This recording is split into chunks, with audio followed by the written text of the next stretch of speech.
જે હીર રાંઝા 7 વર્ષ પ્રેમ નતા કરી શક્યા ને, એ અત્યારે નાના છોકરાઓ 8મા ધોરણમાં વિડીયો કોલમાં કરવા માંડ્યા છે. મારા કન્ટેન્ટ પ્રમાણે એ લોકો ખાલી સ્માઇલ આપે છે, એટલે સ્વાભાવિક રીતે ગમે છે. કાકા તરીકે ઓળખ મારી ઊભી કરેલી છે. કોઈ બેવડો કે દારૂડિયો કે એના કરતા બેટર છે કે સૌથી પહેલા મેં મારા પ્રસ્થાપિત કર્યું કે ભાઈ કાકા કોઈ પણ કાર્ય કરે ને તો પત્નીનો હાથ તો મોટો હોય. ઘણી વખત એવો છે કે નાનપણમાં પ્રેમ ના મળે ને માણસને, તો મોટો થઈને પ્રેમ કરતો હોય. હું દારૂબંધી હટાવવાનું કઈ આંદોલન કરવા નથી બેઠો. દારૂ જે પીવે છે ને બહુ શાંત કોપ છે, એટલા માટે ડ્રિંક ડ્રાઈવ અહીંયા વધારે છે, કારણ કે ઘરે પીવાતો નથી. આપણા સમાજમાં દારૂને એકદમ બદનામ કર્યું છે. એ દેખીને એન્ટરટેનમેન્ટ કરતા હશે તો પીવાથી કેટલું એન્ટરટેનમેન્ટ થતું હશે એ તમે ખાલી સમજી. સરકાર પોતે કહે છે કે ત્યાં આગળ બિઝનેસ થી લોકો આવતા હોય તો દારૂ પીવડાવો જોઈએ તો બિઝનેસ વધે. હું 7 વાગે એને કહું કે ચાલ ને બે મારીએ, સાહેબ એના મોઢા ઉપરની ખુશી જોરદાર હશે. અત્યારે તો લોકો ખુશ થાય છે કે કાકા કીપ ઇટ અપ. નમસ્કાર દર્શક મિત્રો, હું છું તમારી મિત્ર શિવાની. આજે અમારું ઇન્ડિયા વોઇસ લાવી રહ્યું છે એક નવી રજૂઆત, એક નવા અંદાજ સાથે. તમે સાહિત્યકાર કે ફિલ્મ એક્ટર કે કોઈ પણ પ્રતિભાશાળી વ્યક્તિઓને પોતાનું કલાનું પ્રદર્શન કરતા કે પ્રમોશન કરતા જોયા હશે, પરંતુ આજના આ પોડકાસ્ટમાં એક નવી કલાને એક નવા નજરિયાથી તમે જોઈ શકશો. આપની સાથે જોડાઈ ચૂક્યા છે હિતેશ કાકા. તેમની સાથે સીધી વાત કરીશું. તમને બધા દર્શક મિત્રો જાણે હશે, તો તમારું ફેન ફોલોઈંગ બી અત્યારે વધારે હશે, તો એની તમારા જીવનમાં શું અસર થાય છે? બેન, એવું છે કે અસરમાં તો આજના યુગની અંદર દરેકના હાથમાં મોબાઈલ છે. કોઈ પણ માણસ ફ્રી પડે તો તરત જ એ ઇન્સ્ટાનો ઉપયોગ કરશે, કે ફેસબુકનો ઉપયોગ કરશે, કે યુટ્યુબનો ઉપયોગ કરશે. સોશિયલ લાઈફમાં પણ જ્યારે તમે 5 જણ ભેગા થશે ને એમાંથી 4 જણ તો એ મોબાઈલમાં જ ઘૂસેલા હશે. એટલે જે હીર રાંઝા 7 વર્ષ પ્રેમ નતા કરી શક્યા ને, એ અત્યારે નાના છોકરાઓ 8મા ધોરણમાં વિડીયો કોલમાં કરવા માંડ્યા છે. એટલે આટલું અત્યારે નાના છોકરાઓ 5 વર્ષના 7 વર્ષના પણ એમના હાથમાં જોશો તો મોબાઈલ જોશો.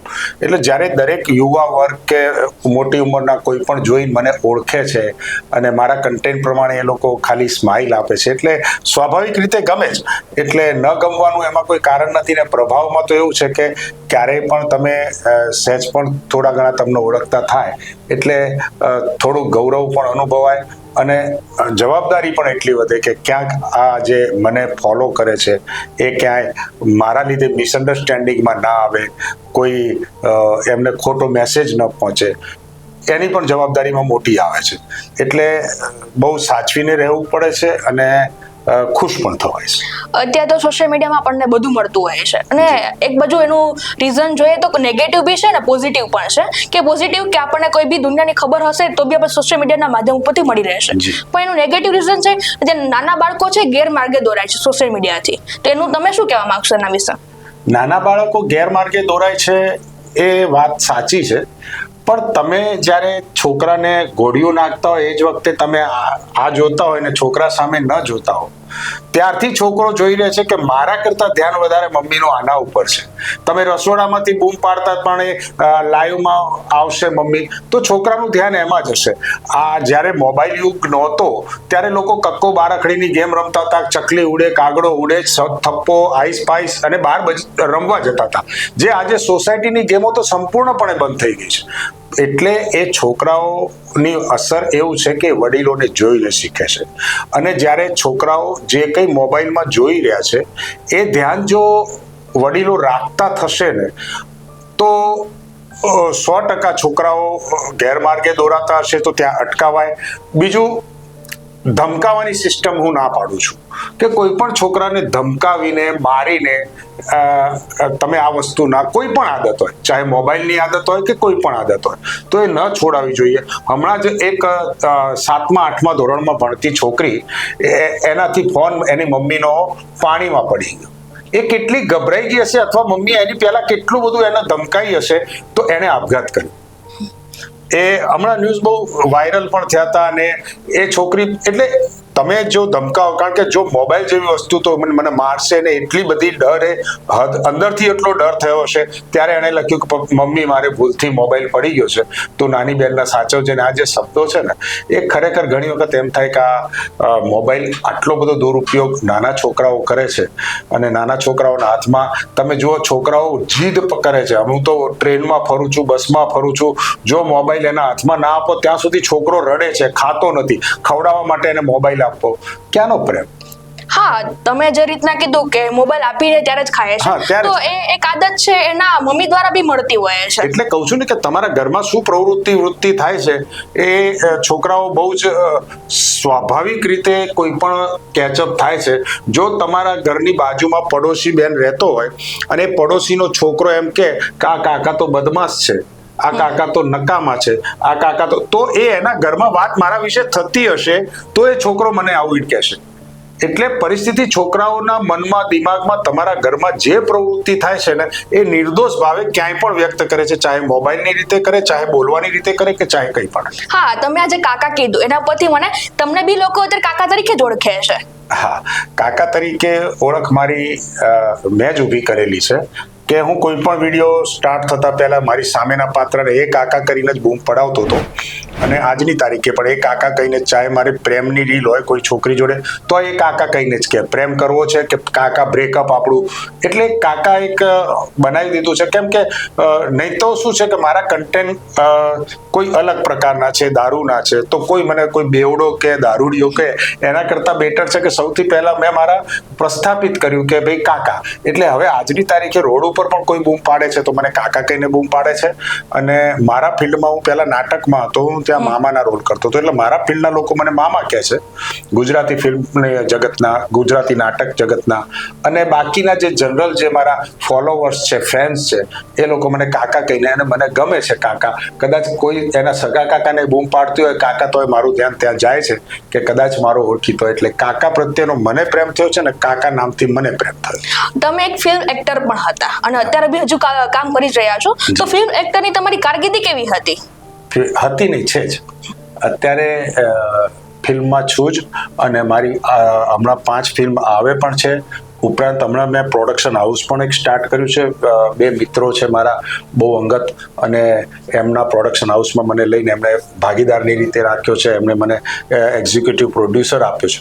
એટલે ફિલ્મ તો સતત ચાલુ છે. મેં 60 થી 70 જેટલી ફિલ્મમાં નાના કેમિયો રોલ કર્યા છે. હું કાંઈ મારો દેખાવ હીરો જેવો નથી કે મારી ઉંમર હીરો થવા જેવી નથી, પણ જ્યારથી હું આ દ્રષ્ટિએ આવ્યો ત્યારથી જે રોલ પ્રમાણે મળે, તેમ છતાં જેટલું ફિલ્મ જગતને થાય, ફિલ્મ જગતને આપી શકું એટલા માટે હું મહેનત કરું છું. અને ફિલ્મની કારકિર્દીમાં એવું છે કે મને જોઈને કેટલાક ઘણા લોકો એવો વિચાર કરે છે કે આ હવે કંઈ કોમેડી આવશે, પરંતુ મેં સિરિયસ રોલ કર્યા છે.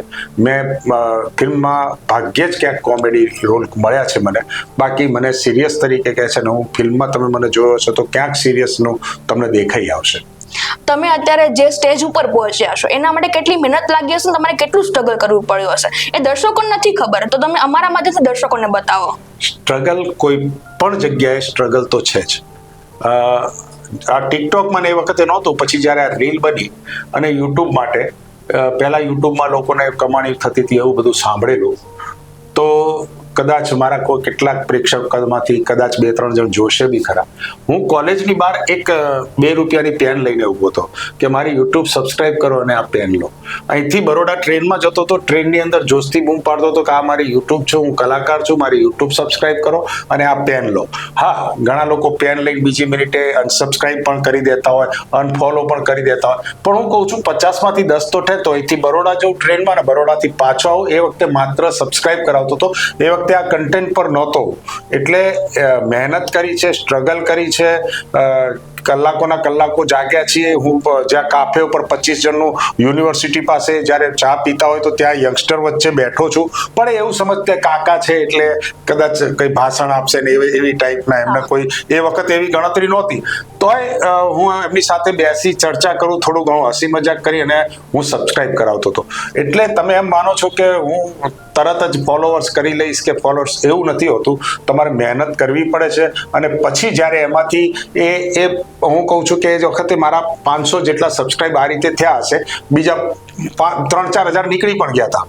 એટલે 2 રૂપિયાની પેન કંઈ વિશેષ નથી, પણ તો એક પેન આપીને ગિફ્ટ, રિટર્ન ગિફ્ટમાં મને આ આપો, એવી રીતના કહેતો હતો. એટલે એ દ્રષ્ટિએ 500 જે વધ્યા એ 500માંથી વધતા બેને કે આના કન્ટેન્ટ સારું છે, આનું કન્ટેન્ટ સારું છે, એટલે એ પ્રમાણે વધતા અત્યારે હું આની ઉપર છે. એટલે સ્ટ્રગલ લાઈફ તો છે જ. તમે એમ માનો કે સીધી રીતે ઇઝીલી તમે કોઈને તમે એમ કહો કે મને સબસ્ક્રાઇબ કરો તો એ સબસ્ક્રાઇબ તમારા દેખતા કરી દે છે, પણ જોવે પછી એ તમારા કન્ટેન્ટ અને ન અનુકૂળ પડે તો એ માણસ અનફોલો કરતા કે અનસબસ્ક્રાઇબ કરતા વાર નથી કરતો. આપણે કહીએ છીએ ને કે કોઈ પણ વ્યક્તિ એક મુકામ પર પહોંચે છે ને એની પાછળ એક સ્ત્રીનો હાથ હોય છે, તો તમારી પાછળ કઈ સ્ત્રીનો એવો હાથ છે? જો સૌથી પહેલા કોઈ પણ કાર્ય કરે ને તો પત્નીનો હાથ તો મોટો હોય છે. કે હું આજે કન્ટેન્ટ બહાર કોઈ છોકરીઓ જોડે કરતો હોઉં છું, કોઈ અમારા સાથી કલાકારો બહેનો જોડે કરતો હોઉં છું, તો સૌથી પહેલું એના મનમાં એક સ્ત્રીપણું તો હોય જ કે મારો પતિ છે, આની સાથે આવી રીતની ફ્લર્ટની માફકની રીલ બનાવે છે કે આની માફક આઈ લવ યુ બોલાવડાવે છે એની જોડે, તો એક સહેજપણે સૌથી પહેલા ઘરની અંદર જો સમાજ અને અથવા તમે રીલ બનાવીને ઘેર આવીને જો ઝઘડો થાય ને તો તમને એ રીલ કઢાઈ નાખવા મન થાય. પણ એના કરતાં બેટર છે કે સૌથી પહેલો સફળતા પાછળ સ્ત્રીનો હાથ નહીં, આપણે ચોખ્ખું કહીએ કે પત્નીનો હાથ હોય છે, એવું લખીએ તો વધારે સારું પડે. સ્ત્રીઓના હાથ મારી જોડે કલાકારની ક્ષેત્રમાં હું કહું તો આ સફળતાની પાછળ છોકરીઓના હાથ છે, સ્ત્રીઓ પણ હું નથી કહેતો, પરંતુ મારા કારકિર્દીની પાછળમાં હું જરૂર કહું કે મારી પત્નીનો હાથ. તમારી પત્નીનો હાથ છે, પણ તમારી પત્ની સાથે તમારે ક્યારેય ઝઘડા થયા છે આ બાબતે કે તમે કોઈ કલાકારની દ્રષ્ટિએ કોઈ છોકરી સાથે બોલો છો, ફોટા પડે છે, કોઈ વિડીયો બનાવો છો? ઝઘડાનું કારણ અમારું ખાલી જ આ હોય, બીજો કોઈ ઝઘડો હોતો નથી. અને સામાન્ય ઝઘડો કરી નાખવાનો હોય, એને ખબર છે કે આ ઝઘડાથી આ માનવાનું નથી, અને આ ઝઘડો કરવાથી એવું હોય કે ઘણી વખત બહુ પ્રેમ કરતા હોય તો કોઈ ઝઘડાનો મુદ્દો હવે આ ઉંમરે બીજો કોઈ ના હોય, અને એને ખબર છે કે આ ઉંમરે આ એક અડધી મિનિટની રીલ બનાવીને આવે છે અને બધાને ઓળખે છે, એ પણ આટલા વર્ષોથી મારી સાથે કોઈ વખત નાટકમાં આવે, પિક્ચરમાં આવે, એટલે આ એક ફિલ્ડની અંદર સ્વાભાવિક વસ્તુ છે. પરંતુ એવો હાઈ ઝઘડો ન થાય, અને આ ઉંમરે હાઈ ઝઘડો કરીને છૂટા છેડાઈ શક્ય નથી, એટલે હાઈ ઝઘડો એ બી નથી કરવાના, અમે પણ નથી કરવાના. અને જ્યારે એક વ્યક્તિ, હું તો સમાજને બી કહું છું કે ક્યારે એક વ્યક્તિ બોલે કે ઝઘડો કે હાઈ ટેમ્પરામેન્ટ થાય ત્યારે તમારે મગજ શાંત કરીને ખાલી એની સામે સ્માઇલ આપતા રહો, ઝઘડો 10 મિનિટમાં પૂરો થઈ જશે. અને એ બોલે એટલે હું સરસ મજાનું હસું, સરસ મજાનું કહું ચા મૂકને હવે ચાલ જે થયું એટલે એ વખતે બહુ સ્વાભાવિક રીતે એના મનની અંદર ગુસ્સો ગળી જઈને ચા પી લઈએ સાથે. એટલે લાંબો સમય ગુસ્સો ના હોય, પરંતુ ઝઘડા થાય તો દરેક ઘરમાં થાય. હા, તમારી આ તમે ઉંમરની વાત કરી, પણ તમારી આ ઉંમરે પણ તમને જુસ્સો છે કામ કરવાનો, એ કઈ રીતના મળે તમને? ઘણી વખત એવો છે કે નાનપણમાં પ્રેમ ના મળે ને માણસને, તો એ મોટો થઈને પ્રેમ કરતો હોય. આ એટલે એવું છે કે નાનપણમાં મારી અત્યારે જે ઉંમર છે એ વખતે, અત્યારે જુઓ આ તમારું આ ચેનલ છે, એવી જ કલર્સ ગુજરાતી થઈ, આટલી બધી ચેનલો પહેલા નહોતી અમારા સમયમાં. હું જ્યારે યુવાન હતો ત્યારે માત્ર એક દૂરદર્શન, અને દૂરદર્શન ઉપર હું ને મારી ભૂરી ભેંસની સાથેનો વાર્તાલાપ, ગાયના ગામડાનો વાર્તાલાપ, એટલે આવા બધા સબ્જેક્ટોથી સિરિયલો બનતી હતી. અને એ વખતે ત્યાંની સિરિયલમાં કામ મળે તો મળે, બાકી કોઈ બીજું નહોતું. હવે તો કેટલા FM રેડિયો, કેટલા તમારી ચેનલો, અને દરેકની અંદર દરેક કલાકારોને કંઈક ને કંઈક, ન આવડે તો રીલથી કરો, ન આવડે તો ફેસબુકમાં કરો, યુટ્યુબમાં કરો. એટલે એક વિશાળ પ્લેટફોર્મ હમણાંથી આવ્યું 2002 થી, બરાબર. એ પહેલા આટલું બધું નહોતું. એટલે જ્યારે આવું પ્લેટફોર્મ હોય, અમને બી સમજતા 3-4 વર્ષ થયા કે આ કઈ રીતે ઓપરેટ થાય. અમે બી અત્યારે આજના યુવાન જોડે શીખીએ છીએ કે ભાઈ આ રીતના છે, એડિટ કઈ રીતે થાય, આ વસ્તુ છે, આમાં ઉપર વચ્ચે લખવાનું કઈ રીતે, અહીંયા આગળ મારા મ્યુઝિક મૂકવું છે તો કઈ રીતે, આ યુટ્યુબમાંથી કોઈનો મ્યુઝિક લઈ લઈએ પણ રોયલ્ટી માફવાળું મ્યુઝિક કઈ રીતે. એટલે આવા બધા ઘણા બધા પ્રશ્નો જે મને નથી ફાવતા. આજની તારીખે પણ હું એ બધા નથી ફાવતું. હું પોતે આઈફોન નથી વાપરતો, મારે રીલ શૂટ કરવા માટે કોકને રાખવું પડે છે, કારણ કે આઈફોનના ફંક્શનો આપણને ખબર ના હોય. એના કરતાં બેટર છે કે આપણે કોઈ કરીએ ને એની સામે એક વ્યક્તિને એ દ્રષ્ટિએ બી ઘણા લોકોને શોખ છે કે આવા વિડીયો ઉતારવા, એડિટિંગ કરવા, અને એના કારણે એનું પણ ભરણ પોષણ થાય, મારું પણ થાય. અને એ દ્રષ્ટિએ જોવા જઈએ તો પ્લેટફોર્મમાં આવ્યું એટલે આનંદ છે. ને એટલા માટે મારા જુવાનીમાં જુસ્સો કરતા અત્યારે કોઈ પણ વ્યક્તિને સફળતા મળે એટલે કોઈ પણ ઉંમરે જુસ્સો આવે. અને આ એક્ટિંગનું વસ્તુ તો એવી છે કે માણસને ICUમાં પડ્યો હોય ને તો પણ એક વખત થઈ જાય કે ના ચલો હું કંઈક આ કરું. મેં તમારા ઘણા બધા ઇન્ટરવ્યુ પોડકાસ્ટ જોયા છે, તમે દારૂને લઈને ખુલ્લેઆમ ચર્ચા કરતા હોય છે, તો એવું તમારા મનમાં એવું શું રીઝન છે કે તમે દારૂને લઈને આટલી બધી ખુલ્લેઆમ વાત બી કરો છો અને દારૂનું એટલું પ્રમોશન કરો છો? એમાં દારૂનું પ્રમોશન મેં ક્યાંય કોઈ વિડીયોમાં હજુ સુધી નથી કહેતો કે તમે દારૂ પીવો. તમારી એક જવાબદારી હોય છે કે છોકરાઓ ભણતા હોય, છોકરાઓ નોકરી કરતા હોય, છોકરાઓ કમાવા માંડે, પછી તમારી નિવૃત્ત લાઈફ છે અને 55-60 પછી તમારા માથે તમારા સમાજ માટેની કોઈ જવાબદારી નથી કે તમારા ઘરની કોઈ જવાબદારી નથી, તમારી સોસાયટી માટેની કોઈ જવાબદારી, તો પછી મુક્ત મને કેમ ના જીવવું? પોતાના માટે જીવવા માટે એક ઉંમર તો નક્કી હોય ને. તમે ઘણા લોકો મને કહે છે કાકા આ ઉંમરે તમારે પ્રભુ ભક્તિ કરવી જોઈએ. તો પ્રભુ ભક્તિ આખો દિવસ 24 કલાક પ્રભુ ભક્તિ ના હોય. હું કઈ સંત નથી, હવે સંતે બફાટ કરતા થઈ ગયા છે. એટલે સંતે બફાટ કરતા થઈ ગયા છે ને આ બધી વસ્તુ શક્ય જ નથી કે તમે આ ઉંમરે આ કામ ના કરો, આ ઉંમરે આ ઉંમર, એની કોઈ નિશ્ચિત ઉંમર તો હોવી જોઈએ ને. એટલે પરિસ્થિતિ એ થાય છે કે કોઈ પણ જગ્યાએ તમે ક્યાંય જાઓ તો એમ કહે છે મને આજની તારીખે કે કાકા આ નથી શોભતું, આ નથી ફાવતું, આ આવું કરો છો, દારૂ પીવો છો. પણ એ અમુક લિમિટ સુધી હતું જ્યારે સ્ટાર્ટિંગ હતું ત્યારે. અત્યારે તો લોકો ખુશ થાય છે કે કાકા કીપ ઇટ અપ, તો કંઈક ગુજરાતમાં દારૂબંધી હટે એવા કંઈક પ્રયત્ન કરો. હું દારૂબંધી હટાવવાનું કંઈ આંદોલન કરવા નથી બેઠો, પરંતુ સરકારને એટલું કહેવા માંગુ છું કે તમે ક્યાં નથી મળતો, બધે જ દારૂ મળે છે. આ દંભી દારૂ નીતિ છે, એટલે આ લોકો એકદમ નકલી દારૂ પીવે છે, ક્યાંય દારૂ નથી મળતો. એટલે હું સરકારને જણાવું છું કે કાં તો સંપૂર્ણપણે બંધ કરો, ક્યાંય પણ ન મળવો જોઈએ, અને ક્યાં તો તમે છૂટી કરી દો. અને છૂટી કર્યા પછી તમે શું છે કે તમે જુઓ કે આ વસ્તુ અત્યારે જે કંઈ બન્યા છે ક્રાઇમ રેટ એ ઘટી જશે. હું એમને કેટલી દ્રષ્ટાંતો આપીને સમજાવું છું, કેટલી વખત સમજાવું છું, પણ એ વસ્તુ શક્ય નથી બનતી. એટલે દારૂ વિશેના જે પ્રચાર કરું છું એ પ્રચાર નથી, પણ હું લોકોને ઉજાગર કરું છું. તમે બાથરૂમમાં બધા જઈને ચર્ચા કરે છે કે હા દારૂ પીવો જોઈએ, દરેક 4 રસ્તે ચર્ચા કરવો છે કે ભાઈ દારૂ પીવે. મારા વિડીયોમાં આટલા લોકો છે બધા સહકાર આપે, પણ દારૂ વિશેની ચર્ચા કરવા મારી સાથે બેસશે નહીં.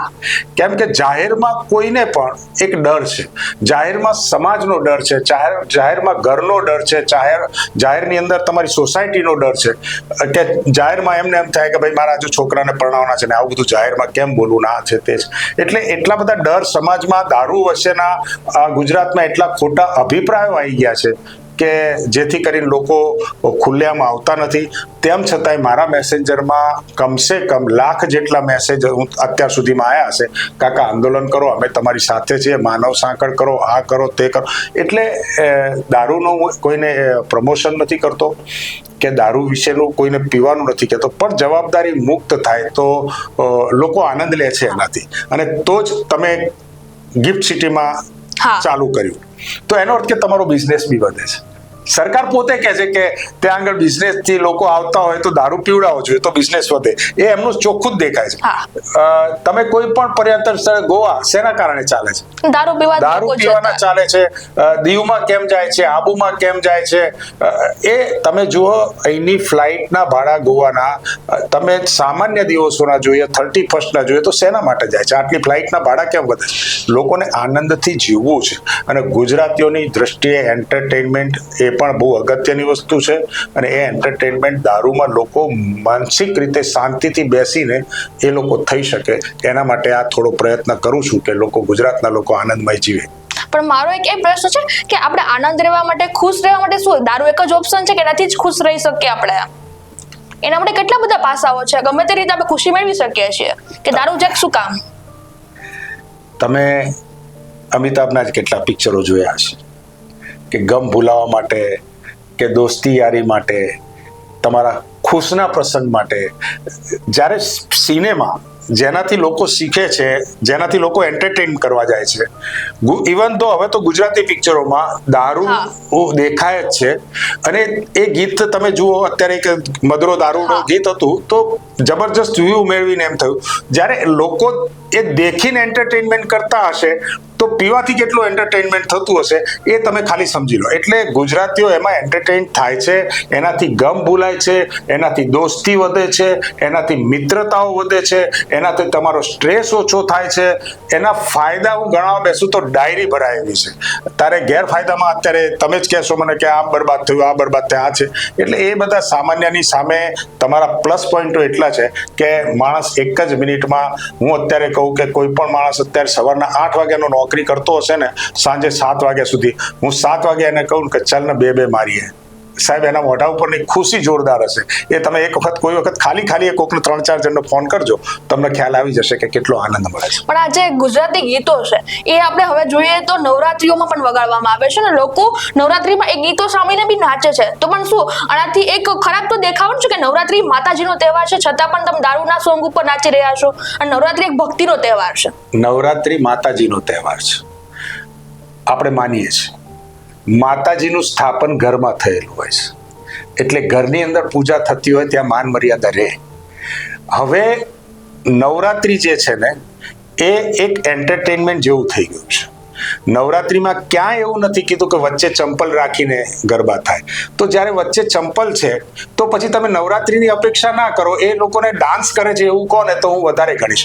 કારણ કે જેના ગરબા ગાવા માટે તમારે 500 રૂપિયાની ટિકિટ ખર્ચવી પડે, એ ગરબા ગાવા માટે 100 રૂપિયાના પાણીનું ખર્ચવું પડે, એ ગરબા ગાવા માટે કોકને સવારના પોરમાં ભીખ માંગવી પડે, ભાઈ તારી જોડે આ જગ્યાના પાસ પડ્યા છે, તો એને એ ગરબા ના કહેવાય. તમે જો ખરેખર ગરબા હોય તો ત્યાં આગળ આ બધું નથી, અને ત્યાં આગળ આ માત્ર ડીજે ઉપર સરસ માતાજીના ગરબા ગાય છે. આજની તારીખે તમે ગામડાઓમાં જાઓ, ગામડાઓમાં હજુ પણ ગરબી થાય છે, માથા ઉપર લઈને ગરબા બેડાલ મૂકીને કરે છે, દીવડા મૂકીને કરે છે. એ ગરબા એ ગરબી છે. બાકી અહીંના અમદાવાદના ગરબામાં તો પછી તમે ગાનાર બી અને નાચનાર બી બધા પીન જ કરતા હોય છે. એમ કહું ને તો એમાં કોઈ અતિશયોક્તિ નહીં હોય, કારણ કે એ ગરબાને હું ગરબા ગણતો નથી. એ માત્ર એન્ટરટેનમેન્ટની વસ્તુ છે, અને એ એન્ટરટેનમેન્ટ, કારણ કે ગુજરાતમાં બીજું કોઈ એન્ટરટેનમેન્ટ નાઇટ આઉટનું છે જ નહીં. તો એક આવો તહેવાર મળે છે કે જે માણસ રાત્રે ઘરેથી કહી શકે, મા બાપને કહી શકે કે હું ગરબા રમવા જઉં છું. આ એક જ એવું છે કે જેમાં મા બાપ પરમિશન પણ આપે છે. એ ધાર્મિક પ્રસંગના કારણે પરમિશન આપે છે, પણ ક્યાં જાય છે એ નથી ખ્યાલ આવતો. પરંતુ ગુજરાતમાં ગરબાના કારણે ગુજરાત પણ અમર છે, અને ગરબાના કારણે ગુજરાત અને આખા વિશ્વમાં એ ગરબા એક પ્રસિદ્ધ થયા છે. પણ અત્યારે જે ગરબા છે એ ગરબા ચંપલની વચ્ચે રમાય છે. ક્યાંય સૌથી પહેલા આરતી થતી હોય ત્યારે કદાચ તમે જોશો તો એ જ આરતી વખતે એ જ પ્લોટની અંદર માત્ર 100 માણસ હોય છે, અને 2 કલાક પછી ગરબા ગાય ત્યારે એ હોય છે. એટલે લોકો કદાચ આરતી પણ નહીં સાંભળતા હોય. 100 થી પણ શાયદ ઓછા માણસો 50 માત્ર 7 વાગે આરતી થઈ જાય છે, પછી 8 વાગ્યાથી હમણાં તમે એમ કહો. અને લોકો આવા ગીતોને એટલા માટે પસંદ કરે છે, લોકો ઝૂમીને નાચે છે. એટલે પછી જ્યારે જે ગાતો હોય કે જે પણ અમારા કલાકારમાં કહેવાય કે પ્રેક્ષકોને જે ગમે ને એ પીરસવું, એ અમારો કલાકારનો નિયમ છે. પછી એ પ્રેક્ષકને ન ગમે એ વસ્તુ પીરસે નહીં. પછી કલાકારને પણ પૈસા, એનું પણ નામ થવું જોઈએ, એને પણ બીજી જગ્યાએ બુક, ભાઈ આના ગરબામાં તો સાહેબ ઝૂમી નાચતા હતા, પણ આ ગીત ઉપર ઝૂમી નાચતા હતા એવું નહીં કે, પણ સાહેબ મજા આવી, એ શબ્દો આવે તો એ કલાકાર બુક થાય. એટલે કલાકારને એ પણ જોવાનું હોય છે. સમાજની દ્રષ્ટિએ જોવે, કલાકાર પોતાની દ્રષ્ટિએ જોવે. દરેક સમાજની જુદા જુદા એંગલથી જોવાની આદત છે, એ પ્રમાણે જોવે. પણ કોઈ વ્યક્તિ દારૂમાં પકડાય છે તો સમાજ એને એક્સેપ્ટ બી નથી કરતો, અને ગાળો બી બોલતા હોય છે, એમને બાકાત બી કરવામાં. સોસાયટીમાં જ્યારે કોઈ વ્યક્તિ દારૂ પીને આવ્યો છે, દારૂમાં પકડાણો છે, તો સોસાયટીમાં લોકો બોલાવતા બંધ થઈ જાય છે. પણ એ વ્યક્તિ તો એક સમાજનો વ્યક્તિ છે ને. આપણા સમાજમાં દારૂને એકદમ બદનામ કર્યું છે. બાકી રાજસ્થાન જાઓ, મહારાષ્ટ્રમાં જાઓ. રાજસ્થાનમાં હું તમને એટલા એવા લગ્નના વિડીયો બતાવું કે જ્યાં બહેનો પણ ઘૂમટો તાણીને, આટલે સુધીને ઘૂમટો તાણીને બહેનોનું અલગ ગ્રુપ પીતું હશે અને ભાઈઓનું. મારી પાસે વિડીયો હાજરમાં છે. અને શાંતિથી. પંજાબમાં જાઓ, ફરજિયાત છે. ક્રિશ્ચિયનોમાં જાઓ, ફરજિયાત છે. મહારાષ્ટ્રમાં જાઓ, મરાઠીમાં જાઓ, તો બધી જ કોમોમાં ફરજિયાત છે. પણ અહીંયા ગુજરાતીનું લેબલ જે લાગ્યું છે ને કે ગુજરાતી થઈને દારૂ, અથવા અહીંયા દારૂના એવા બદનામ કરવામાં આવ્યા છે. એવો સમય હતો કે ભાઈ ચલો 1960 સુધી તો ગુજરાત અને મહારાષ્ટ્ર બધું ભેગું હતું, મળતું હતું વ્યવસ્થિત. ત્યારે તમારું ગાંધીનું ગુજરાત નહોતું. અત્યારે અલગ કરી નાખ્યું. એ વખત 60 પછી ગાંધીજી તો બિચારા આયા નથી, ગયા નથી. એમનું નથી એમની જન્મ થયો કે નથી એમનું મરણ થયું. 1960 સુધી સરસ મજાનું 47 થી 60. તમે કહ્યું ગાંધીનું ગુજરાત, પણ આ ગાંધીનું જ ગુજરાત છે, છતાં પણ દરેક જગ્યાએ ગાડીઓમાં બી દારૂ વેચાય છે. અને ક્યારેક તો એક્સિડન્ટમાં દારૂની જે ગાડીઓ હોય છે ને, પણ રોડ ઉપર બી દારૂના જે બી બોટલો હોય છે એ બી ઢોળાય છે, અને લોકો એ દારૂની બોટલો પણ લે છે. તો ગાંધીના ગુજરાતમાં દારૂ ક્યાંથી આવે છે, એ શું છે? અમારી શાંત કોમ છે. દારૂ જે પીવે છે ને બહુ શાંત કોમ છે. તમે જુઓ, આખી ટ્રક પડી હશે તો એ પોતાના સંતોષ માટે 2 જ બોટલ લેતો હશે. આખી પેટીઓ લઈને જતો તમને કોઈ જોવા નહીં મળ્યું, કારણ કે દરેકને મળી રહે એટલી સરસ મજાની શાંતપ્રિય પ્રજા છે. અમારી પ્રજા જે છે, જે પીવે છે, એ ખરેખર સભાન અવસ્થામાં હોય છે. પરંતુ આ ગુજરાતમાં જે નકલી દારૂ મળે છે એના કારણે ગાડી એ ચલાવે એટલે અકસ્માત સર્જે છે. અને ડ્રિંક એન્ડ ડ્રાઈવ તો દરેક જગ્યાએ ખરાબ છે. એટલા માટે ડ્રિંક ડ્રાઈવ અહીંયા વધારે છે કારણ કે ઘરે પીવાતો નથી, ઘરે લઈ જઈને બેસાતું નથી. એટલે ડ્રિંક એન્ડ ડ્રાઈવના ગુના એટલા કે ચલો ભાઈ હું 2 પેગ મારી અને પછી ઘરે જઉં. અને એ જે આદત પડી ગઈ છે ઘરે નહીં લઈ જઈને પીવાની, કે કોઈના સોસાયટીમાં નહીં લઈ જઈને પીવાનું, કે પાર્કિંગમાં બેસીશ તો સારું સોસાયટીનો ચેરમેન અમને કાઢી મૂકશે, સીસીટીવી કેમેરાનો ડર લાગે. એટલે આ બધા જે શક્યતાઓ છે ને એના કારણે ઘર સિવાય બહાર દારૂ પીવાનો, ખબર ના પડે એ રીતે પીવાનો, અને એના કારણે ડ્રિંક એન્ડ ડ્રાઈવના કેસ વધ્યા છે. બાકી ડ્રિંક એન્ડ ડ્રાઈવના કેસ જે અમદાવાદમાં કે ગુજરાતમાં કે જે પ્રમાણે થાય છે એવા બહારના દેશોમાં નથી થતા, બહારના રાજ્યોમાં નથી થતા. આપણે તો અડફેટે લઈ લઈએ કારણ કે દારૂનું કામ કરવાનું છે. શરીરનું કામ કરે છે, દારૂનું કામ કરે છે. અને એક વસ્તુ છે, તમે જ્યારે આ વસ્તુ એક મસ્ત મજાનો રાજાશાહી શોખ છે બેન. કાજુ બદામ પડ્યા હોય, 2-4 ગ્લાસ મિત્રો સાથે બેસીને એક સરસ મજાની હોટલના રૂમમાં, ગેસ્ટ હાઉસમાં કે પોતાના ઘરમાં કે ઓફિસમાં આવી રીતની એક સરસ મજાનો માહોલ તૈયાર થાય છે. અને ત્યાં બેસીને દારૂ જો શાંતિથી ધીરે ધીરે મિત્રો સાથે વાત કરતા પીવો તો એમાં દારૂની ચડવાની શક્યતાઓ ઘણી ઓછી છે, કારણ કે સાથે તમારી વાતો થાય છે. બીજી વસ્તુ, તમે જ્યારે એકલા છો, તમારામાંથી ભાગ ના પડે, અથવા પેલા મિત્રને ખબર પડી જશે હું દારૂ પીવું છું તો એ કાલથી મારી જોડે બિઝનેસ નહીં કરે, એટલે એ માણસ એકલો પડીને જે દારૂ પીવે છે એટલે એનું મગજ પણ સ્ટ્રેસમાં જશે. અને એ જે દારૂ માટે જે મગજ પર એને ધારો કે પગારનો ના મળ્યો હોય, અથવા કોઈને 10 રૂપિયા ચૂકવવાના હોય, અથવા એની પત્ની સાથેનો ઝઘડો થયો, તો એ વખતે એના મગજ ઉપર આવી જાય છે ને એ સ્ટ્રેસમાં ગાડી ચલાવવામાં એ અકસ્માત સર્જે છે. આવું માત્ર ગાડીનું નથી, આવું ઘરનું પણ છે કે આવા સ્ટ્રેસમાં બહાર પીને એટલે ઘરે માથાકૂટ થાય. કારણ કે ઓવર લિમિટમાં કઈ પણ વસ્તુ છે એ નુકસાન કરતા છે, ચાહે સમાજની દ્રષ્ટિએ નુકસાન કરતા, ચાહે ઘરમાં નુકસાન કરતા છે કે સોસાયટીને નુકસાન. પણ તો એની લિમિટ શું હશે એ નક્કી કોણ કરશે? તમે કેટલું ખાઈ શકો છો એ તમારી લિમિટ છે, હું કેટલું ખાઈ શકું એ મારી લિમિટ છે. એટલે દરેકની લિમિટ અલગ અલગ હોય છે. જેમ કે હું 30 વર્ષથી સેવન કરું છું તો મારી લિમિટ કદાચ 6 પેગની પણ હોય છે. બીજા કોઈ વ્યક્તિની લિમિટ પહેલી વખત પીતો હોય તો એને 1 જ પેગ પીવાનું કહું છું. 1 પેગ પીધા પછી એને કહું છું કે અડધો કલાક રાહ જો તને માથું ચડતું હોય, તને વોમિટ થતી હોય તો ન લઈશ. પછી એને એમ લાગે કે ના તો ભાવ્યું, ગમ્યું, આ છે તે છે તો બીજો ભરાવાનો. અને એ દ્રષ્ટિએ હું સૌથી વધારે એમ ચોખ્ખી વાત કહું કે શારીરિક રીતે વ્યવસ્થિત રહેવું હોય તો મારી લિમિટ ભલે 6 પેગની છે, પણ હું 3 પેગથી વધારે ક્યારેય નથી પીતો. એટલે ક્યાંય પણ જવું, મને તો મફતમાં મળે છે. રાજસ્થાનમાં, મુંબઈમાં, બધે પ્રમોશનમાં કરવા જઉં છું તો મને મળે છે. પણ તેમ છતાં એમને કહું છું કે ના, આ મારી લિમિટ છે ને અહીંયા હું મારો ઓવર આનથી વિશેષમાં બોલીશ તો મને ગમે ત્યારે મારે રાતે 2 વાગે પણ કોકના ફિલ્મ માટેના કલાકાર માટેનો ફોન આવે, કોકની જાહેરાત કરવા માટેનો ફોન આવે, તો હું હંમેશા સભાન અવસ્થામાં રહું.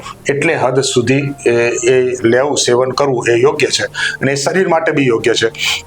હમણાં જ એક વિડીયોમાં ડોક્ટરે કહેલું છે કે એવો કોઈ વ્યક્તિ નથી મર્યો, એના 50 ભાઈબંધોમાંથી 25 જણ જે મરી ગયા હતા એ 25 નોન આલ્કોહોલિક હતા, આલ્કોહોલ વાળો મર્યો પણ નહોતો.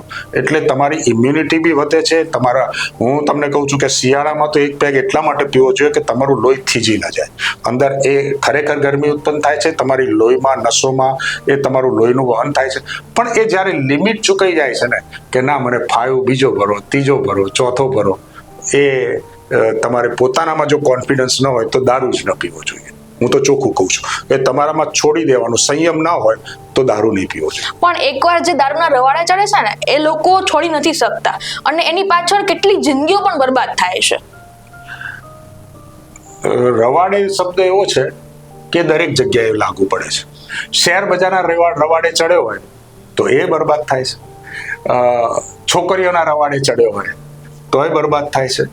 એટલે દારૂ માટે કોઈ એમ કે રવાડે ચડ્યો છે તો હું નથી માનતો. પહેલી તો વસ્તુ મળતું નથી, આને કેટલી સ્ટ્રગલ કરીને એક વસ્તુ લાવવી પડે. એટલે રવાડે તો ચડવા માંગે તોય થઈ શકે એમ નથી ગુજરાતમાં તો. અને રવાડે ચડવાનો શબ્દ છે ને એ સ્ટ્રેસના કારણે થાય, બેરોજગારીના કારણે થાય, નોકરીના કારણે થાય. તમને સવારથી સાંજ સુધી સરસ મજાનો નોકરી કે ધંધામાં જગ્યા મળી ગઈ હોય, સરસ મજાનો પગાર મળતો હોય, સરસ મજાનું ઘરે ઇન્કમ લાવતા હોય, તો એની તાકાત એ નથી 8 વાગ્યા સુધી એ ઓફિસમાંથી બહાર નથી નીકળવાનું, તો રવાડે ચડવાનું. જ્યારે ફ્રી આ સરકારમાં તમે સમજો કે બધું ફ્રી વેચવાનું ચાલુ કરીને આપણે તો મતે ફ્રી માગીને લઈએ છીએ, બરાબર. આ સરકાર બને છે એ પણ દારૂ ફ્રીમાં વેચીને બને છે. કોઈ પણ સરકાર, આ ગુજરાતની નહીં બહારની સરકારમાં પણ તમે જો ઇલેક્શનમાં તો દારૂ છૂટે આમ મળશે, આ શબ્દો તમે સાંભળ્યા હશે. સત્ય અસત્ય આપણે નથી પડતા, પણ આ શબ્દો બજારમાં વહેતા થાય છે અને લોકોના મુખે ચડે છે, એ સત્ય વાત છે. એટલે પરિસ્થિતિ એવી છે કે દારૂના કારણે કોઈ બરબાદ થાય છે એવું કે રવાડે ચડ્યો છે એવું તો કહેવાય નહીં. કારણ કે રવાડે જે ચડ્યો છે ને એની વ્યાખ્યા બહુ અલગ છે, એ વર્ગ આખો અલગ છે. એ દરેક જગ્યાએ તમે એમ કહો છો કે ભાઈ આ જગ્યાએ આ વસ્તુ બન્યું, નાના કારણે આ વસ્તુ બની, તો દરેકના માઇનસ પોઈન્ટ છે. રવાડે ચડવું એ મારી દ્રષ્ટિએ દારૂના રવાડે ચડેલો માણસ એને સુધારી શકાય છે, પણ ડ્રગ્સના રવાડે ચડ્યો ને તો તમારી તાકાત નથી કે તમે એને પાછો લાવશો. હું તો બે સરકારને હાથ જોડીને કહું છું, કોઈ પણ જગ્યાએ કે દારૂ ખરેખર છૂટ કરી દો, તો આ જે સૂકો નશો અને ડ્રગ્સ જે આવવાનું ચાલુ થયું છે ને એ બંધ થઈ જશે. બાકી ડ્રગ્સ એક વખત માણસને હું 4 દિવસ આપી દઈશ ને તો 5મે દિવસે તમારા પગ પકડશે, ઘરમાં ચોરી કરશે, આજુબાજુવાળાને મારશે, એકદમ બેભાન જેવો થઈ જશે. પણ એને ડ્રગ્સ જોઈશે ત્યારે એ માણસ કંટ્રોલમાં આવે છે. એવા મહારાષ્ટ્રની અંદર બી જોયા છે મેં કે ડ્રગ્સનું જે સેવન કરે છે એને લોકઅપમાં પોલીસ ડ્રગ્સ ના આપે તો એને પોલીસને મારે ને એના માથા કૂટે, એટલે પોલીસે જાતે આપવું પડે છે. આવી દશા મેં જોયેલી છે અને નજરે જોયેલી છે. હું તમને પોલીસ સ્ટેશન સાથે હું કહી શકું. પણ પરિસ્થિતિ એ થાય છે કે જો તમારી દ્રષ્ટિએ યુવાનોને બરબાદ ન થવા દેવું હોય કે ગુજરાતની અંદર જે પ્રમાણે ડ્રગ્સનો બેફામ ઉપયોગ થયો છે, તમે પાનના ગલ્લે ખિસ્સામાં આટલી નાની પડીકી રાખી શકો એનું કોઈ જ નથી, એની કોઈ ભૂંગળી નથી બની. પરંતુ હમણાં દારૂ માટેની ફૂંકમાં તમને ભૂંગળી બની છે કે ખબર પડી જાય કે તમે દારૂ પીધો છે. ડ્રગ્સમાં એવી કોઈ ભૂંગળી નથી બની. ડ્રગ્સમાં બેફામ રીતે મળે, તમારા ખિસ્સામાં પડીકી રાખીને ફરી શકો, કોઈ 4 રસ્તે પાનના ગલ્લે પણ સિગરેટ ફૂંકીને ભાંગ ફૂંકી શકો, ચરસ ફૂંકી શકો, એમડી પાવડર પી શકો. આ બધામાં નથી. પણ આ જે આદતે ચડ્યા છે ને એ શરીર ખલાસ કરી નાખે છે.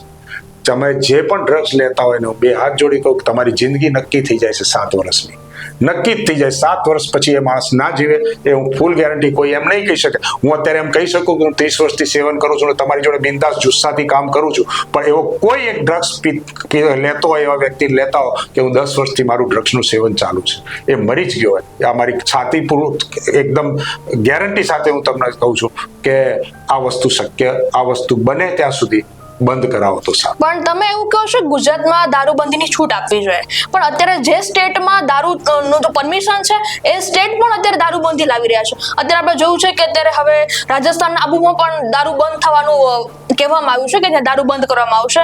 પ્લસ આ ઉજ્જૈનનું છે મહાકાલ છે, મહાકાલના મંદિરમાં દારૂ ચડે છે, ત્યાં પણ અત્યારે દારૂનું વેચાણ કરવાનું બંધ આવ્યું છે. વસ્તુ પરિસ્થિતિ આબુમાં કોઈ સંજોગોમાં બંધ થાય સ્થિતિ નથી. જેમ કે અહીંયા 182 ધારાસભ્યો છે, એમાંથી એક ધારાસભ્ય કે આ વસ્તુ થઈ જવું જોઈએ તો થોડું થવાનું. હવે રાજસ્થાનમાં એક ધારાસભ્ય એવું કીધું કે આ તો પ્રવાસન સ્થળને તમે ધાર્મિક રીતે કરો, અહીંયા દેલવાડાના દેરા છે, અહીંયા ગુરુ શિખર છે, એના કારણે બંધ કરો. તો એવી કયું ગામડું કે એવું કયું શહેર નથી કે જ્યાં મંદિર નથી? બરાબર. આબુ એક પર્વતીય સ્થળ છે, એ અહીંનું સહેલાણીઓનું એ છે, એ પર્યટકોનું છે. આબુ ભૂખે મરે જો દારૂ છોડે તો. કારણ કે આબુ જાય છે લોકો, હું માનું છું દેલવાડાના દેરા એનો સમય નક્કી છે સવારનો, એટલા માટે તો મંદિરો, અમારો સમય આવે ને ત્યારે મંદિરો બંધ થઈ જાય છે. અને એટલે જ ભગવાન પણ જોવા નથી માંગતા આ લોકોને કે ભાઈ ચલો તમે તમારે લેર કરો, એટલા માટે મંદિરો રાતે બંધ થઈ જાય છે. બિયર બારનો સમય જુઓ, રાતનો જ મંદિરો બંધ થઈ ગયા પછીનો. એટલે સમજવાનો, લોકોને અર્થ સમજાવવાનો વસ્તુ જ અલગ છે. એટલે આબુમાંય બંધ નથી થવાનું. એટલું સ્પષ્ટપણે માનું છું કે ધાર્મિક સ્થાનો છે ત્યાં બંધ થવું જોઈએ અથવા ન વેચાવું જોઈએ. પરંતુ કેવું છે કે તમે દરેક રાજ્યોમાં દરેક ગવર્મેન્ટે બિલ પાસ કર્યું છે કે સ્કૂલના 500 મીટરની અંદર પાનનો ગલ્લો ના હોવો જોઈએ.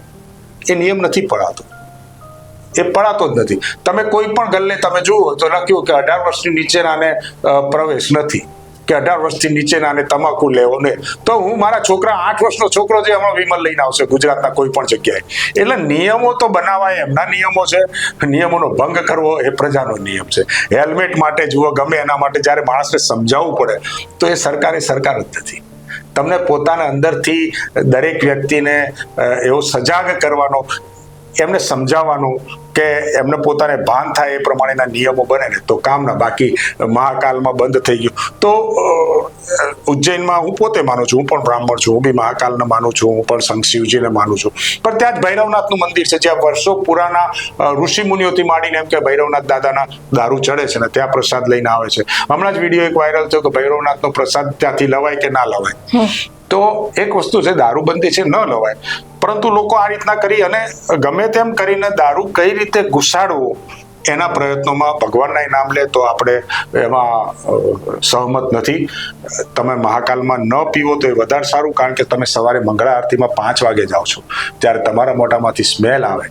જોડે અમુક ભક્તો હોય, અમુક એવા પણ પ્રજા છે કે દારૂને હાથ દિન સુધી ન અડાડ્યો હોય અથવા એને નાપાક શબ્દ કહેવામાં આવે છે કે ટીપું પણ પડ્યું હોય તો એ ફરી નાવા જાય. તો આવા જે સંસ્કારવાળા કે એ લોકો છે કે જે ખરેખર માળા લઈને ફરતા હોય કે, તો એ લોકોની સામે તમે આ દ્રષ્ટિએ ન જાઓ તો એ વધારે સારું. ને હું તો માનું છું કે રોજ મહાકાલ ત્યાં તમે ઉજ્જૈનમાં નથી રહેવાના તો 2 દિવસ નહીં પીવો તો લોકો 2 દિવસ ઉપવાસ કરે છે, આખો શ્રાવણ મહિનો કરો છો, આખો નવરાત્રી કરો છો તો 2 દિવસ ન પીવો તો ચાલે. અને બીજી વસ્તુ, જેટલું ત્યાં આગળ કદાચ નહીં વેચાય તો ભાંગનું પ્રમાણ વધારે છે.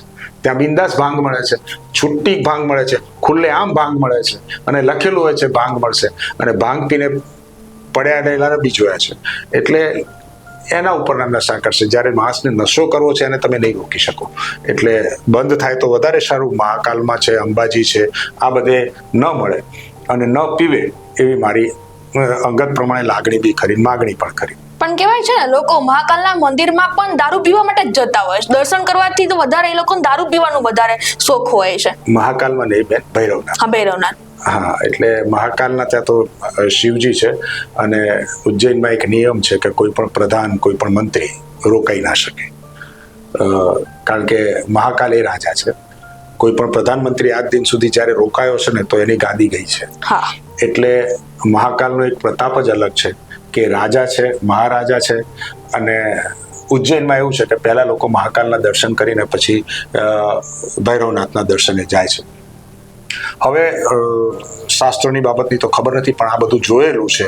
હું પણ બ્રાહ્મણ છું. પહેલા હું ખૂબ જ આ અધ્યાત્મ સ્વરૂપમાં હતો કે મેં નાની ઉંમરે જ આ બધું હનુમાન ચાલીસાના આ સુંદરકાંડના અનુષ્ઠાનને બધું જ પતાવી દીધું.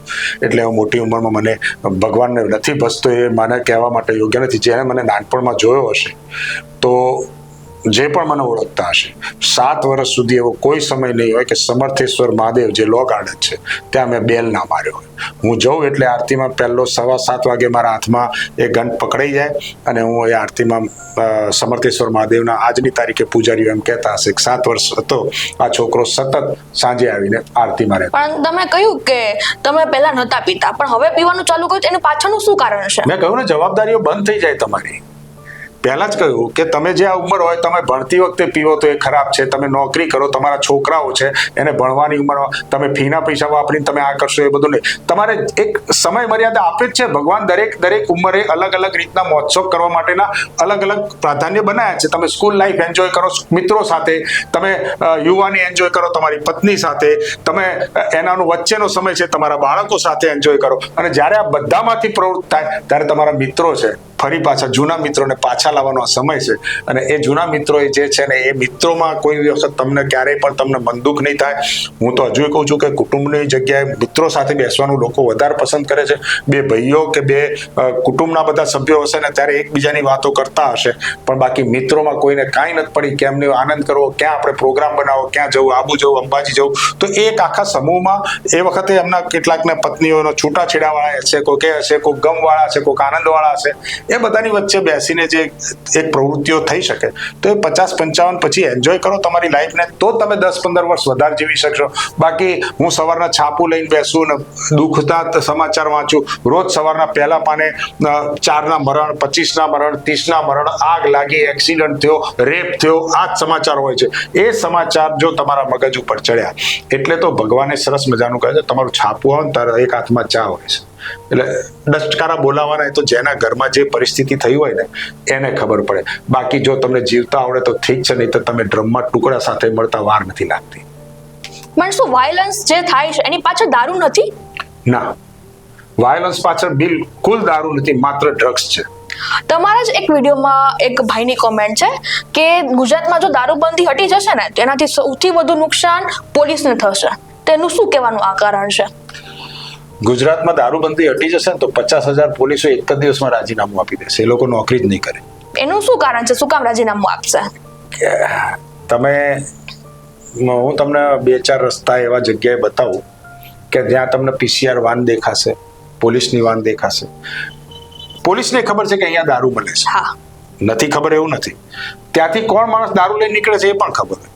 તો જ્યારે આમદાની કરતા તમને કેવું વાલું હોય છે કે વ્યાજ વાલું, એવું શબ્દ આપણે પુરાણો નથી ખબર. તો જ્યારે એવી કોઈ આમદાની થતી હોય ને અને બધાને ખબર છે કે આમાં ભ્રષ્ટાચાર થાય છે, એક બોટલ પકડાય તો 10,000 20,000ના તમારા તોડ પાણી થાય છે, આવા મેસેજ મારામાં છે, બરાબર છે. એટલે પછી કેવું અત્યારે ઘણી વખત એવું થાય છે કે રાજસ્થાનમાં પોલીસો ભૂખે મરે છે, આવા શબ્દો સાંભળેલા છે કે ભાઈ રાજસ્થાનમાં એટલે તમે કોઈ ગુજરાતની નંબર પ્લેટ વાળા લઈને તમે મહારાષ્ટ્રમાં જાઓ તમને તરત પકડશે કે ગુજરાતની નંબર પ્લેટ છે, કંઈક મળશે. અને તમને હું તો થોડો ઘણો બહુ દુઃખી, પણ બહુ જબરજસ્ત દુઃખી એ રીતના કહું કે તમને પોલીસને જોયા પછી તમારો ભય દૂર થઈ જવો જોઈએ. એની જગ્યાએ અહીંયા સ્થિતિનું નિર્માણ એવું છે કે પોલીસને જોઈ તમને ડર લાગે છે. તમે ગુજરાતમાં રહો છો, તમારા ઘેર પોલીસ પેલા પાસપોર્ટ માટે આવે ને તો આખી સોસાયટી વાત કરશે એમના ઘેર પોલીસ આવી. એટલે પોલીસ એટલે શું છે, કેમ ડરવાનું કારણ? એ પરિસ્થિતિ તમે એવી નિર્માણ શું કામ કર્યું કે પોલીસનો માણસને ડર લાગે? કાયદાની દ્રષ્ટિએ ડરવો જોઈએ માણસ, ખોટું કરતો હોય તો ડરવો જોઈએ માણસ. પણ તમે police May I help you ની એ જગ્યાએ તમે જુઓ અત્યારે લોકોની પોલીસ બાબતની ફરિયાદો કેટલી આવે છે. ના ફરિયાદ લેવાની, ના એમ કરવાની, ના 100 નંબર ઉપાડે, ના કશું.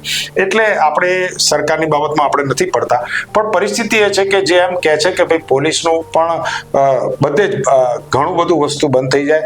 પણ હું તો એમ કહું છું કે પોલીસો જ મોટા ભાગની દુકાનો લઈ લેશે. એટલે કારણ કે એ અનુભવી માણસ છે આ બાબતમાં કે કઈ રીતે માણસ કોણ કોણ પીવે છે, કોણ કોણ ખાય છે, કોણ કોણ ક્યાંથી આવે છે, શું દારૂ કેટલો સસ્તો આવે છે, બધી જ એમને જાણકારી હોય.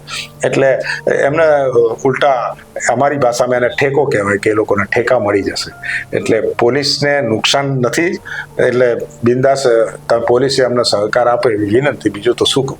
પણ શું દારૂની છૂટ આપશે સરકાર તો સરકારમાં અર્થતંત્રમાં બદલાવ આવશે ખરો? પણ અર્થતંત્રમાં એટલે બેન આ તમે અત્યારે જે ખાડા ટેકરા વાળા રોડ છે ને, જો ગુજરાતનો પૈસો ગુજરાતમાં એ ટેક્સનો પૈસો રહે ને તો આ જે રોડ છે ને કે રોડની એક સામાન્ય દાખલો સૌથી પહેલા લોકોને જે રોજની જરૂરિયાત પ્રમાણે રોડની હોય. બાકી તમને એમ દેખાય કે સાહેબ હું તો કહું છું કે અમદાવાદ ગુજરાત આખું દુબઈને પણ શરમાવે ને એટલા પૈસા થાય. 2025 કરોડ જેટલા રૂપિયા માત્ર આના આમદાનીમાંથી આવે, આનાથી વધારે 2000 કરોડથી વધારે ટેક્સમાં આવે એક વર્ષમાં. હવે તમે વિચાર કરો કે આટલી ઇન્કમ થતી હોય. અને હમણાં મારી સાથે ડિબેટમાં ભાજપના એક મંત્રીએ કીધું કે આપણે 2000 કરોડ સુધીનો અમે ટેક્સ નથી લેતા, આ દારૂબંધીનો અમે ઇન્કમ નથી જોઈતી અમારે, પણ તો આ લો વ્યવસ્થિત સુધારો, સારું શિક્ષણ આપો, સારું નોકરી આપો, સારા કામ આપો, તો 100% આખો વિકાસ ને અર્થતંત્ર બધું જ શક્ય બની જશે. અમારી સાથે જોડાવા બદલ આપનો ખૂબ ખૂબ આભાર. Thank you. બસ આટલું જ આજના પોડકાસ્ટમાં. ફરી મળીશું એક નવા મહેમાન સાથે.